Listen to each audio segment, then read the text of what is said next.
Okay, so we're here with Chuck Rodgers, licensed professional counselor, and we're talking about suicide and suicidal thoughts. Mm-hmm. What is the first thing that we need to know if we ourselves are, thinking about suicide?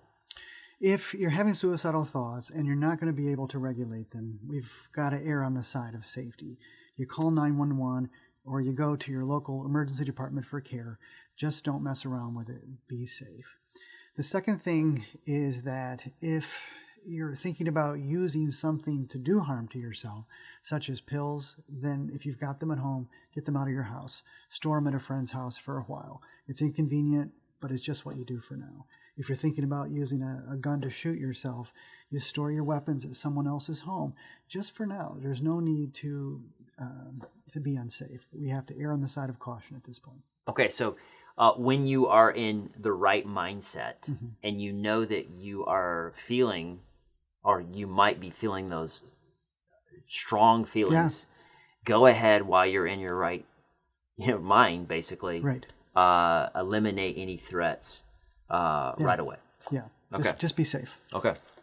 All right. So, talk to us about you have some things that you think everyone should know about suicidal thoughts. Yeah. Unpack that a little bit. Okay. Yeah, Joyce Myers talks about it, and it's called The Battlefield for the Mind.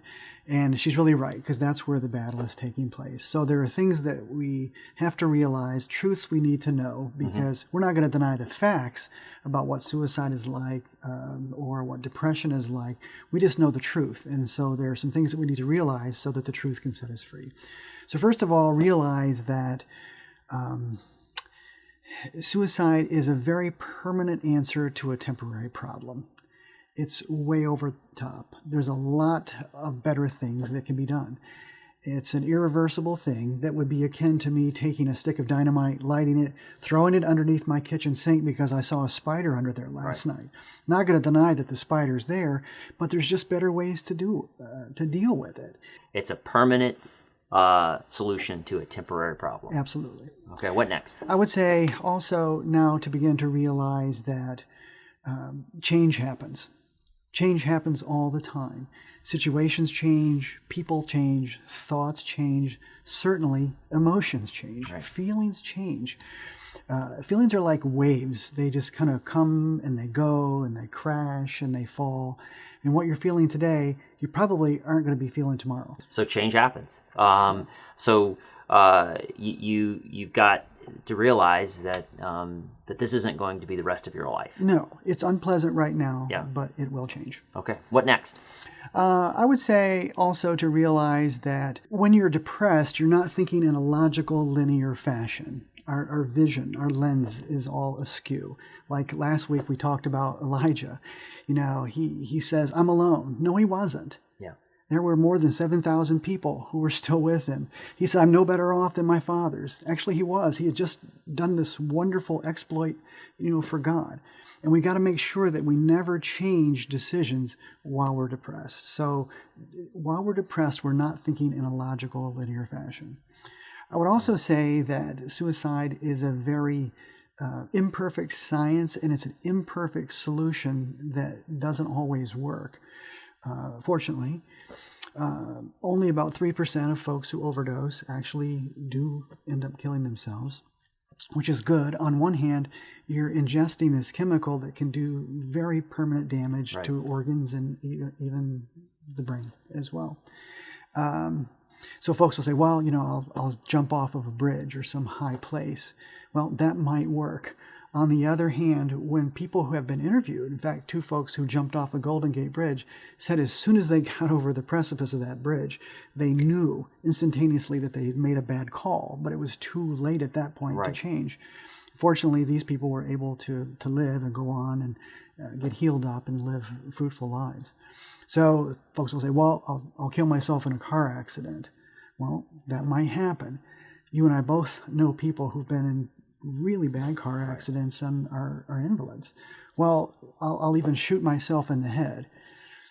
You might die, but I tell you, John, I have personally sat with people who have shot themselves in the head, and sometimes they still live. And so not only do you have what you were dealing with before, now you deal with this very, very permanent disability as well. So suicide is a very inexact science. All right. So your mindset is not in the right place. No. And so you're going to make decisions that will make your life worse on the other end of a failed attempt. Indeed. Yeah. Okay. Yeah. And there's consequences, not just to me from this, but there's consequences to other people as well. In this interview with Doug Bach, he talked about this, and he said that he had lived his life not wanting to bring pain to anyone in the world. And his words were that as I was living out my depression, I was walking through hell. And the realization happened for him that if I end my life and leave this earth via suicide, I will then cause other people that I care about to be walking the same hell that I'm walking right now. Wow. And he said, I just could not, by my own choice, bring more pain into the world. Yeah. What next? So we've kind of traveled through this idea of permanence. It's a permanent solution to a temporary problem. Mindset. Where does it shift next?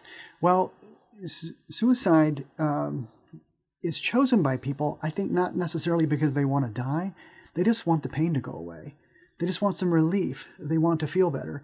And it's very treatable, and there are other things that we can do about it. I would say also to realize that you're not alone. God has created us in his own image, which is relational. Let us make man in our image. Yeah. And we're to live life in community with others, and we're to live life in communion with God. Bear one another's burdens, and in this way you will fulfill the law of Christ. Yeah. And then the last thing, just to wrap all this up, the first week we talked about fear and anxiety. The second week we talked about depression. This week we're talking about suicide, is to realize, John, that we're not fighting for victory. We're fighting from victory. This battle has already been won. Right. And in any type of war campaign, you're fighting this, and at some point there's a particular battle that gets won, and the war is really over at that point. But you still have to fight some battles. And that's the way it is for you and for me and for all of us, is that this war is already won. That's right. We've just got to fight some battles as we go forward. We're fighting from victory, not for it. That's great. That's a effective way to walk through when we are having, or we know someone is having suicidal thoughts. Chuck, I appreciate you giving your expertise absolutely. to this. Thank you. All right.